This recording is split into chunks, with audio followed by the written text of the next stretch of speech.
इसलिए शास्त्र में बताया गया है कि गुरु शिक्षा गुरु होते हैं, दीक्षा गुरु होते हैं। तो पहले सर्वप्रथम हम शिक्षा गुरु से सीखते हैं, इसके बाद हम लोग योग्य बनते हैं तो हम दीक्षा लेते हैं।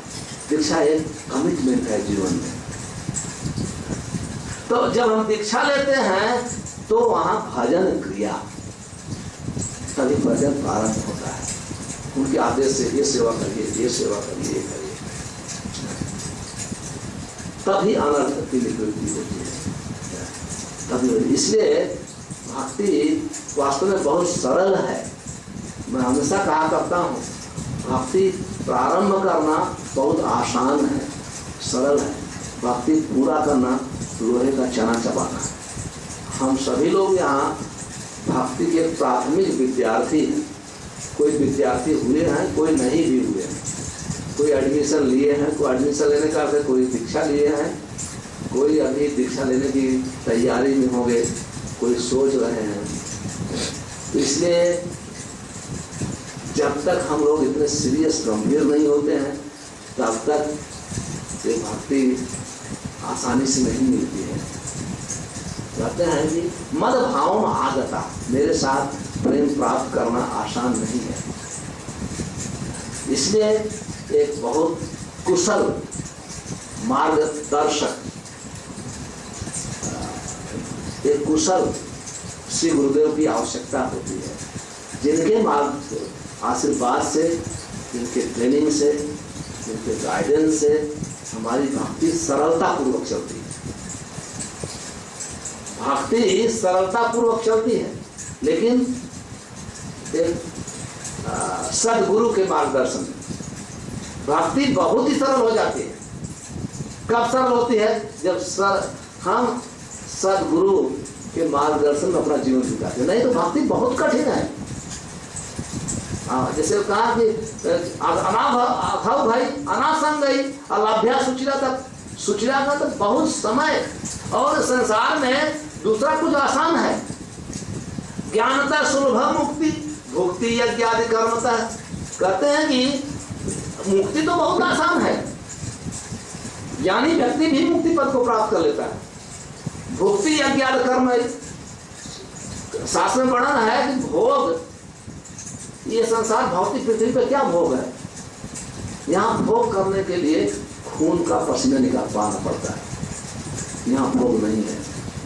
लेकिन यज्ञाद कर्म है, जब यज्ञ दान तपस्या करके हम लोग स्वर्ग लोक जाते हैं, वहां भोग है, स्वर्ग लोक में आनंद है। यहाँ तो कहते हैं कि जैसे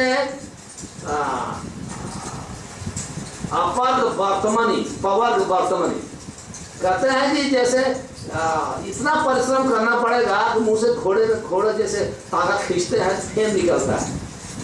हर व्यक्ति के मुंह में फेन निकलता है, उससे शाम को पूछ सकते हैं। इतना थक जाता है, वो क्या भोग करेगा? इसलिए कहते हैं ज्ञानता सुलभ मुक्ति भुक्ति यज्ञादि कर्म कर। जो व्यक्ति यज्ञादि कर, यज्ञ तपस्या दान योग करके स्वर्ग लोक में जाता है, वही भोग करता है। ये संभव है, लेकिन स्वयं साधन सहस्र हर व्यक्ति सुदुर्लभ। ऐसे करोड़ों करोड़ों साधनों से भगवान की भक्ति नहीं मिलती है। मिलती कैसी है? बिना महत्पाद रजोभिषेक निष्किंचन नाम विड़े त्यावत। जब तक भगवत भक्ति की कृपा नहीं होती है तब तक भक्ति नहीं होती। इसीलिए भगवान ने कहा तत् विद्धि प्रणिपाते। आप भगवान के हमारे भक्त के पास जाइए, वो सिखाएगा, वो ट्रेनिंग करेगा, कैसे उठना है, कैसे बैठना है, कैसे तिलक करना है, कैसे शरीर को सजाना है, कैसे माला का जाप करना है। ये एक चीज सिखाएगा। क्यों सिखाएगा? तत्वदर्शिन है, उसने अनुभव किया है। अनुभव ही नहीं, दर्शन किया है, सब ज्ञान है। इस प्रकार से जब हम भक्त के संग में भक्ति करते हैं तभी वीत राग भय क्रोध मन मना। कहते हैं कि श्रीपाद रामानुजाचार्य कहते हैं, श्री विश्वनाथ चक्रवर्ती दूसरे आचार्य ग्रंथ कहते हैं कि भगवान कहते हैं ऐसा नहीं, जब मैं अवतार लिया था उसी समय मेरे जन्म और कर्म को लोग समझ करके वो आसक्ति से मुक्त हुए हैं। क्योंकि जब तक हम भगवान के जन्म को नहीं समझ जाएंगे भौतिक, तब तक हम अपने जन्म, अपने बच्चों के जन्म और अपने संबंधियों के जन्म में ही आसक्त रहेंगे। समझने की बात है। लेकिन जब हम भगवान के जन्म को कैसे समझेंगे, तत्वतः तत्व से समझेंगे, तभी हम लोग का वैराग्य होगा। इसे भगवान के जन्म कर्म को समझ। तो जब तक हम भक्ति नहीं सीखेंगे, भक्ति से ही भगवान का जन्म होता है, भक्ति से ही भगवान प्रकट होते हैं। भगवान वसुदेव के वीर्य से भगवान कृष्ण नहीं प्रकट हुए, वसुदेव और देवकी की भक्ति से प्रकट हुए।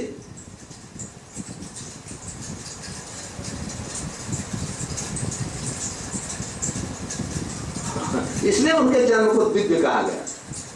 तो जब हम लोग भक्ति करेंगे तो संसार के जन्म, बच्चों का जन्म कैसे, हम लोग का जन्म के विषय में और भगवान के जन्म के विषय में क्या अंतर है समझेंगे तत्व से। तो कैसे, जब तक हम एक तत्व की व्यक्ति है जो भगवान का परम भक्त है, उसके मार्गदर्शन भक्ति नहीं करेंगे, तब तक हम समझ नहीं सकते हैं। ये श्लोक का मूल शिक्षा ये है। हरे कृष्ण।